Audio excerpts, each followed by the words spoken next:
जय श्री कृष्णा। महाकाल एस्ट्रोलॉजी में आप सबका बहुत बहुत स्वागत है। आज हम जिस विषय पे बात कर रहे हैं वो विषय है अंक ज्योतिष।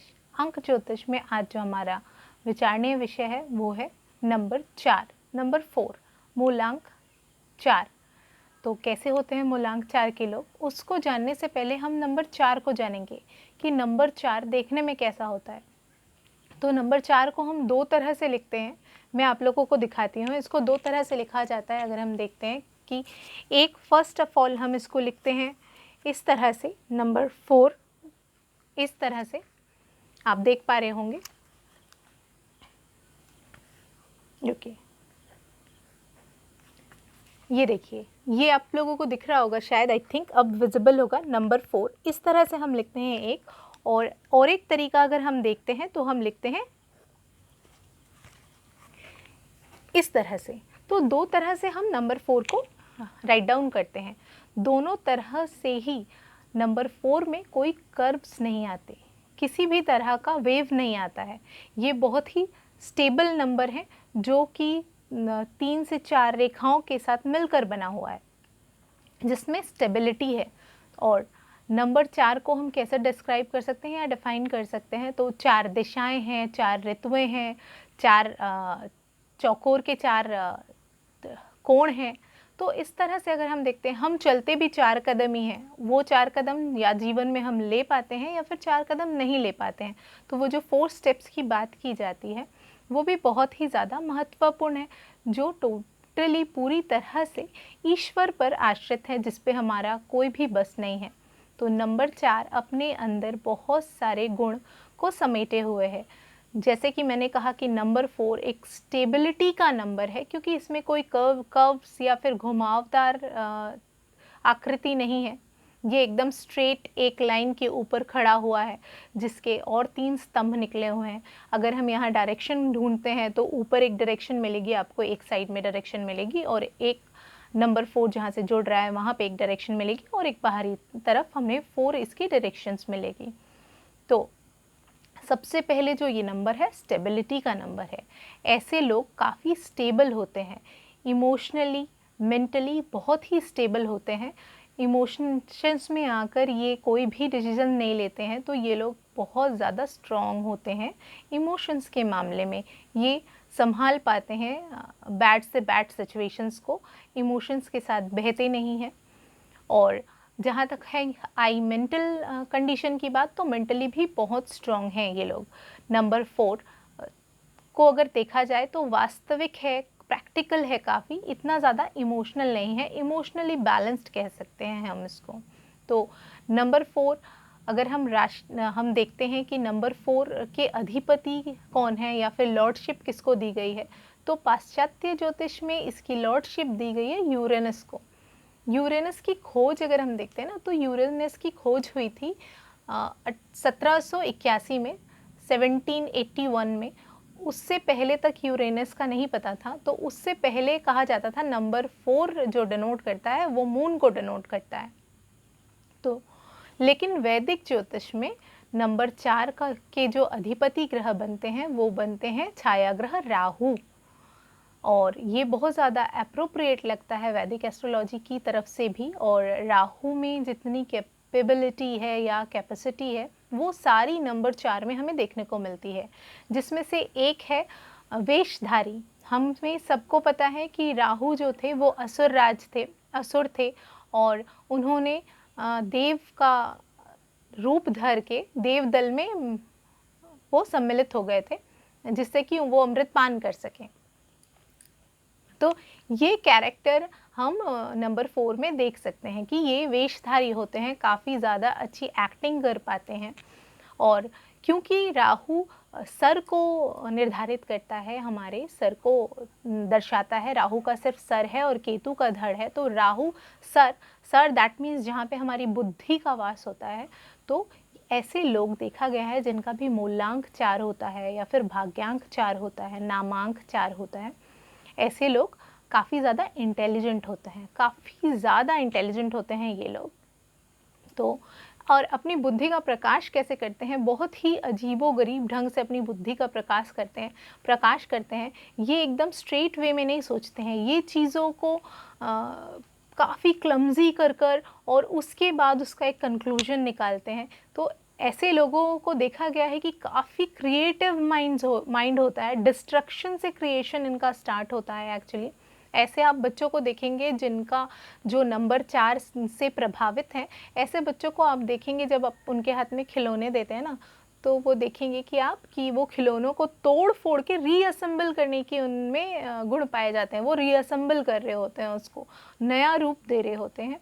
तो इनमें ये गुण पाया जाता है, किसी भी चीज़ को, किसी भी विषय को लेकर एक नए तरीके से पेश करना, जिसमें नंबर 4 के कैरेक्टरिस्टिक्स दिखें, उनके खुद का प्रतिबिंब दिखे। वो हमेशा ऐसी चीज़ों की कोशिश करते हैं। नंबर 4 वाले जो व्यक्ति होते हैं, जो जातक होते हैं, तो काफ़ी क्रिएटिव होते हैं, डिस्ट्रक्शन से क्रिएशन बनाते हैं, या फिर ऐसी चीज़ों से जिससे हम नहीं सोच सकते कि इससे कुछ बन सकता है, तो ऐसी चीज़ों से ये कुछ क्रिएट करके दिखाने की कोशिश करते हैं। काफ़ी रिसर्चिव माइंड होते हैं ये लोग। जैसे कि राहु का कैरेक्टर है हमेशा खोजते रहना, हर दिशा में कुछ ना कुछ करते रहना। तो राहु के पूरे कैरेक्टर दिखते हैं। नंबर 4 को अगर हम डिफ़ाइन करते हैं तो ये मनी, वेल्थ, हेल्थ का नंबर है। लोशु ग्रीन में जिनके भी नंबर 4 की प्रेजेंस नहीं होती है, तो वो कहीं ना कहीं मॉनेटरी या वेल्थ वाइज स्ट्रॉन्ग जगह नहीं होल्ड कर पाते हैं। वहीं अदर देन जिनके लोशु ग्रीड में नंबर 4 रहता है, उनके लिए ये ईजी हो जाता है। और अगर हम अपनी बात करते हैं तो we are human are combinations of number. हम किसी एक नंबर्स के द्वारा संचालित या चालित नहीं होते हैं। तो सिर्फ ऐसा नहीं है कि नंबर 4 हो सकता है कि आपका मूलांक 4 हो, जिनका भी जन्म 4 तारीख को, 13 तारीख को, 22 तारीख को या फिर किसी भी महीने की 31 तारीख को हुआ है, उनका जो मूलांक बनता है वो नंबर 4 बनता है। जिसमें से भी जो 22 नंबर या फिर 22 तारीख को जन्मे हैं, उनको हम मास्टर नंबर्स कहते हैं। तो उनको डाइल्यूट करके सिंगल नंबर्स में नहीं लाते हैं हम। अदरवाइज़ जैसे 13 तारीख या 31 तारीख को जोड़कर सिंगल डिजिट में कन्वर्ट करते हैं, तो वो नंबर 4 को प्रदर्शित करता है। जैसे मैंने कहा कि हम कॉम्बिनेशंस ऑफ नंबर्स हैं, तो ये हो सकता है कि जैसे मैंने कहा कि they are intelligent, more stable. कभी कभी देखा जाता है स्टेबिलिटी का अभाव। तो ये कहाँ से देखेंगे हम? तो हम कॉम्बिनेशन ऑफ नंबर्स देखेंगे कब स्टेबिलिटी का अभाव आएगा। मान लीजिए कि किसी का मूलांक 4 है पर उसका भाग्यांक या लाइफ पाथ नंबर जो है वो 3 है, तब इनमें देखा जाएगा कि इनमें स्टेबिलिटी का अभाव है। ये बहुत ही ज़्यादा स्ट्रॉन्ग माइंडेड होते हैं, फिक्स माइंडेड होते हैं। तो जो भी डिसीजन ले, कभी भी लाइफ में कैसे भी डिसीजंस ले, उस पर ये अटल रहने की कोशिश करते हैं। काफ़ी ज़्यादा सीक्रेटिव होते हैं लोग इनके बारे में जो बाहर से देखते हैं, जो अनुभव करते हैं, जब इनके साथ मिलना जुलना उनका बढ़ता है या इनको बहुत नज़दीकी से जानते हैं, तब उनको सही तरह से समझ पाते हैं ये लोग कि एक्चुअल इनके दिमाग में क्या चल रहा था। बाहर से देखने पर आप कभी भी पता नहीं लगा पाएंगे नंबर 4 को, क्योंकि बहुत काम, बहुत कूल होते हैं, अपने आइडियाज़ रिवील नहीं करते हैं सबके सामने, बहुत ही ज़्यादा संतुलित रहते हैं ये लोग। जो इनको नज़दीकी से जानता है वो ही केवल इनके आइडियाज़ को भांप पाता है कि ये लाइफ में किस तरह से सोचते हैं, क्योंकि ये एकदम आउट ऑफ द बॉक्स जाकर सोचते हैं। एंथ्रोप्रेन्योर्स कह सकते हैं हम इनको, कि आउट ऑफ द बॉक्स जाकर सोचना ये नंबर 4 की कैपेबिलिटी है, या कह सकते हैं कि बहुत एक बड़ा गुण है जो इनको अदर नंबर से या फिर अदर मूलांक से बिल्कुल ही अलग करता है। रिसर्चिव माइंड होते हैं, काफ़ी रिसर्च करते हैं, किसी भी चीज़ की बाल की खाल निकालना इनसे कोई सीख ले। तो नंबर 4 वाले अगर सोच लें कि नहीं हमें ये करना है और इसकी तह तक पहुंचना है, तो इनको कोई भी नहीं रोक सकता उसकी तह तक पहुंचने में, किसी भी विषय की तह तक पहुंचने में। जैसे मैंने कहा कि रिसर्चर होते हैं, तो इनको देखा गया है कि ह्यूमन रिसोर्स या किसी भी चीज़ को डेवलप करना इनके लिए बहुत इजी हो जाता है, किसी को ढूंढ कर लाना। तो HR की जॉब इनके लिए काफ़ी सुइटेबल रहती है। दूसरा, क्योंकि रिसर्चर होते हैं तो किसी भी चीज़ को एक्सपैंड करना या हम ये कह सकते हैं आविष्कार करना, तो ये अच्छे वैज्ञानिक सिद्ध हो सकते हैं। नंबर 4 के लोग अच्छे वैज्ञानिक सिद्ध हो सकते हैं। जैसे कि मैंने कहा कि लो शू ग्रेड में नंबर 4 मनी कॉर्नर को डिनोट करता है। तो ऐसे लोग अगर पैसे कमाना चाहें तो इनके लिए कोई भी बड़ी बात या बड़ा विषय नहीं होगा कि ये इन मतलब पैसे कमा सके, ये इनके लिए बहुत ज़्यादा बड़ा विषय नहीं होगा। ये कोई भी काम को बहुत हाइडल वे में करना पसंद करते हैं। ये किसी भी प्लानिंग को बहुत ही ऐसे तरीके से बनाने की कोशिश करते हैं ताकि बाहर वाले इसको ना जान पाए। तो काफ़ी वेव डिज़ाइंस इनके जो प्लानिंग में, ये सारी चीज़ें आप देखते हैं काफ़ी उलझे हुए लगते हैं ये बाहर से, बट अंदर से जब आप देखेंगे तो इनके आइडियाज़ कमाल के होते हैं, कमाल के। हो सकता है कि आपको बाहर से देखकर ये सक्सेसफुल ना लगे, बट जब आप इनके करीब आएंगे तब आपको समझ में आएगा कि ये कुछ बहुत ही बड़ा सोच रहे हैं, जो कि अदर नंबर के लिए या अन्य लोगों के लिए संभव नहीं है ये सोचना। तो ये एकदम आउट ऑफ द बॉक्स जाकर सोचते हैं। नंबर 4 के साथ अगर हम कहें कुछ बुराइयां जुड़ी है, जैसे कि मैंने कहा कि स्ट्रॉन्ग माइंडेड है। स्ट्रॉन्ग माइंडेड होने के साथ ये कभी कभी स्टबर्न हो जाते हैं बहुत ज़्यादा, मतलब अपनी ज़िद के आगे कुछ भी नहीं चलने देते। फिर वो ना अपना भला समझते हैं ना बुरा समझते हैं, तो काफ़ी ज़िद्दी हो जाते हैं। एक और चीज़ इनको ध्यान में रखनी चाहिए कि इनको किसी भी तरह की लत नहीं लगनी चाहिए या फिर नशे की आदी नहीं होना चाहिए, नशे के करीब नहीं जाना चाहिए, क्योंकि ये नंबर 4 जो नंबर है वो राहु का नंबर है, और राहु अतृप्ति को निर्धारित करता है या अतृप्ति दर्शाता है। तो कोई भी गलत काम करके या नशा करके उससे न निकल पाना, कोशिश करने के बावजूद उसमें फंसते जाना, ये देखा गया है नंबर 4 के साथ। तो ये थे कुछ नंबर 4 के गुण या फिर दोष। अगर हम वर्किंग फील्ड में देखते हैं तो इनको कमाल का काम करते हुए देखा गया है रिसर्च फील्ड में, या फिर जहां हम नई चीज़ें डेवलप कर रहे हो उस फील्ड में, मार्केटिंग फील्ड में, ह्यूमन रिसोर्स फील्ड में। तो ये सारे वहाँ पे बहुत ज़्यादा देखे गए हैं नंबर 4। एक, जैसे मैंने कहा कि एंटरप्रेन्योर्स होते हैं, आउट ऑफ द बॉक्स जाके सोचते हैं और काफ़ी मनी मेकिंग करने की इनमें कैपेबिलिटी होती है। तो अगर आपका मूलांक 4 है या फिर भाग्यांक 4 है, या फिर मूलांक और भाग्यांक में 4 नहीं पर आपका नामांक 4 है, यहाँ पे भी अगर आप देख रहे हैं कि नामांक भी 4 नहीं है, तो क्या आपका पर्सनल नंबर 4 है या फिर सोल अर्ज नंबर 4 है? अगर इनमें से कोई भी एक 4 है तो आप पैसे कमाने में सक्षम हैं, आप आउट ऑफ द बॉक्स जाकर सोचने में सक्षम हैं।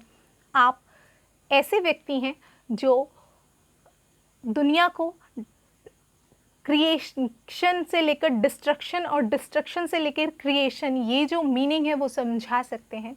नंबर 4 को स्टेबल देखा गया है, वो लाइफ में एक स्पेस होल्ड करते हैं, और अगर वो चाहते हैं तो money is not a matter for them.